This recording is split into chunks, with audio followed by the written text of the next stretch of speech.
মানে দেব শুভশ্রী এই জুটিকে নিয়ে মানুষের মধ্যে যে উন্মাদনা, মানুষের মধ্যে যে উত্তেজনা, এক্সাইটমেন্ট, সেইটাতে যে আমি জুড়ে যেতে পারছি একজন অভিনেতা হিসেবে, এবং আমার দেবের প্রতি মানে এবং এইটা নিয়েও আমি এক্সাইটেড যে দেব প্রথমবার পরিচালনা করতে চলেছে এবং সেইটাতে কাজ করবো। আমার প্রথম ছবি দেবের সাথে আশিনো, তারপর এইভাবে একটা বৃত্ত সম্পূর্ণ হওয়ার ব্যাপার।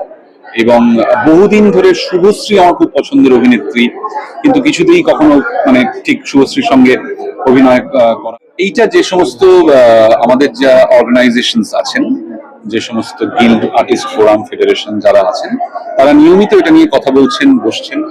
এইটার কি নিষ্পত্তি হবে, কেমন ভাবে হবে, সেইটা তারাই বলতে পারবেন। এটা আমার পক্ষে বলা সম্ভব নয়, কারণ এই ধরনের মিটিং গুলোতে আমি একটিতেও উপস্থিত থাকি। সই করেছি আমাদের যে সিসিআই তে একটি কেস ছিল, কম্পিটিশন কমিশন অফ ইন্ডিয়াতে, সেইটা উইথড্র করে নেওয়ার যে প্রপোজাল আমাদেরকে দেওয়া হয়েছিল, আমরা সেটা মেনে নিয়েছি এবং আমরা চাই সেখান থেকে কেসটা উইথড্র করে নিতে।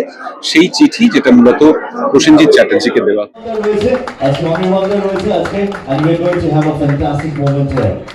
আজকে গো এভরিওয়ানের বৈশাখী আড্ডা সিজন 5 আজকে রয়েছে আপনাদের সঙ্গে।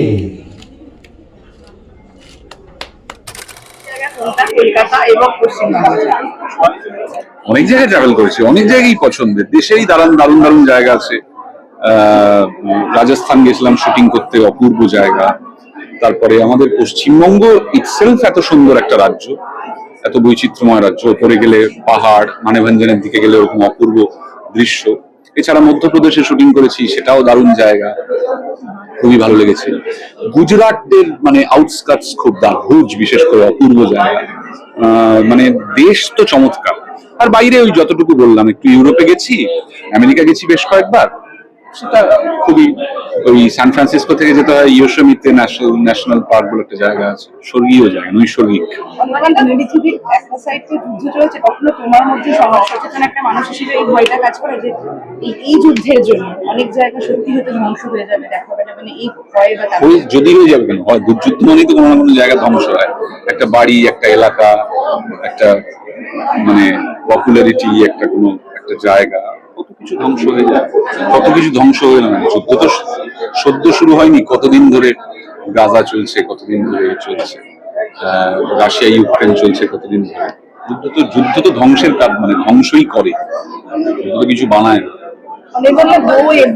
সেখান থেকে অন্য কোথাও যাবো না। তোমার যে গান, তুমি আজকে যখন কথা বলছো জায়গা এবং যাই হয়ে যাক, এই শহরটা, এই রাজ্যটা বলে তোমার সবসময় গানটার মতোই। হ্যাঁ, এটা তো মূল শিকড়।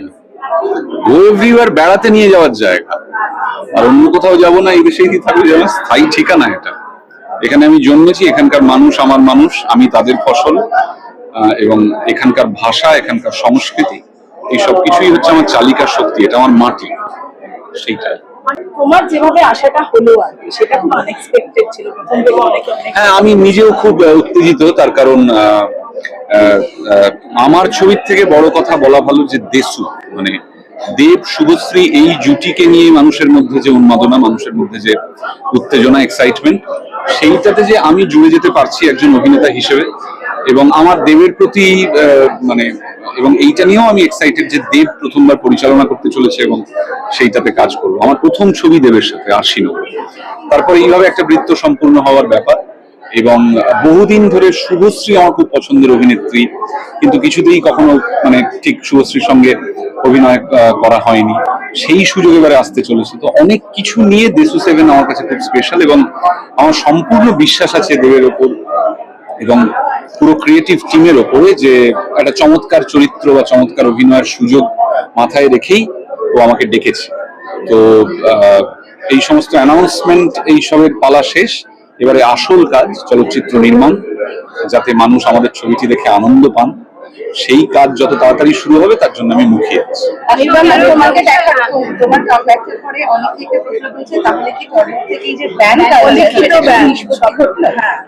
এইটা যে সমস্ত আমাদের যা অর্গানাইজেশনস আছেন, যে সমস্ত গিল্ড, আর্টিস্ট ফোরাম, ফেডারেশন যারা আছেন, তারা নিয়মিত এটা নিয়ে কথা বলছেন, বসছেন।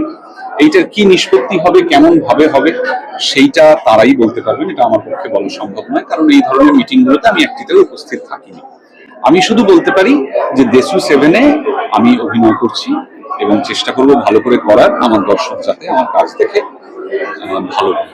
তোমার অনেক জায়গায় ফেডারেশনের কাছে একটা যে মেল গেছে বা একটু চিঠি গেছে পরিচালকদের, সেটার সঙ্গে তুমিও কি যুক্ত আছো? তোমার নামটাও আছে, তুমি আছো? আমি সেখানে সই করেছি। আমাদের যে সিসিআই তে একটি কেস ছিল, কম্পিটিশন কমিশন অফ ইন্ডিয়াতে, সেইটা উইথড্র করে নেওয়ার যে প্রপোজাল আমাদেরকে দেওয়া হয়েছিল, আমরা সেটা মেনে নিয়েছি এবং আমরা চাই সেখান থেকে কেসটা উইথড্র করে নিতে।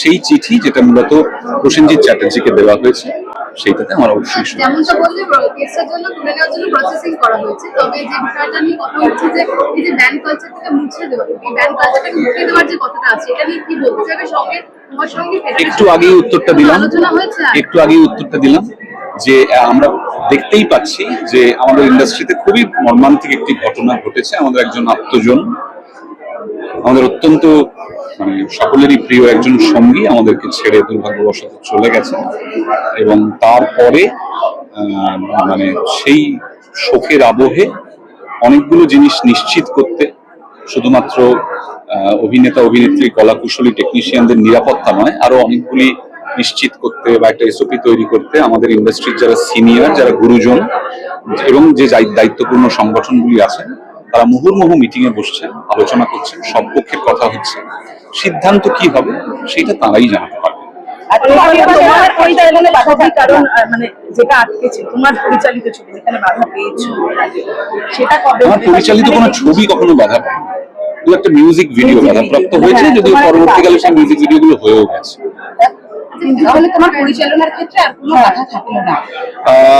আমি এটা বলতে পারবো না। আমি আবারও বলছি যে আমাদের মাথার উপরে যে সমস্ত সংগঠনগুলি আছেন এবং যে সমস্ত গুরুজনেরা আছেন, তারা কি সিদ্ধান্ত নেন সেইটার পরে আমার পক্ষে অফিসিয়ালি কথাটা বলাটা ঠিক হবে। আমি যে ছবি পরিচালনা করতে চাই বা যেখানে অভিনয় করতে চাই বা গান বাজনা করতে চাই, মিউজিক ভিডিও করতে চাই, সেটা আমি আমাদের সামর্থ্য মতো, আমাদের সাধ্য মতো করতে পারি। আরেকটা প্রশ্ন, কেসটা তুলে নেওয়ার বিষয়টা নিয়ে প্রসেসিং করার পরে তোমার সঙ্গে আর ফেডারেশনের আরো কোনো রকম কোনো কথাবার্তা বা কিছু হয়েছে? না। আর তোমাদের নতুন যে গানটা ভালোবাসার দেশ, একদম সেখানে অন্য নিয়ে যে কথাটা আছে, সেটাই তো আলটিমেটলি হচ্ছে সব জায়গা, ছোট জায়গা হোক বড় জায়গা হোক। হ্যাঁ, অন্যকে মানে হচ্ছে অপরায়ণ, আদারাইজেশনের কথা সারা বিশ্ব জুড়ে, এমনকি আমাদের দেশেও যে আদারাইজেশন চলছে। সম্প্রতি আমরা একটা অভূতপূর্ব এমনই কৌশল দেখতে পেলাম এই প্রাক নির্বাচন এতে, সেইটাও এক ধরনের অপরায়ণ, আদারাইজেশন, ডিলিশন, এই সবকিছু নিয়ে প্লাস মানে পৃথিবী জুড়ে বছরের পর বছর ধরে যা চলছে এবং সেখানে এত মৃত্যু, এত হাহাকার এবং এত সবকিছুকে অ্যাড্রেস করার গান আমাদের মনে হয়েছিল যে আমাদের এরকম একটা গান করা উচিতের থেকে বড় কথা ভেতর থেকেই আসছিল যে কোথাও তো এই কথাগুলো বলতে হবে। সেইটারই বহিঃপ্রকাশ ভালোবাসার দেশ।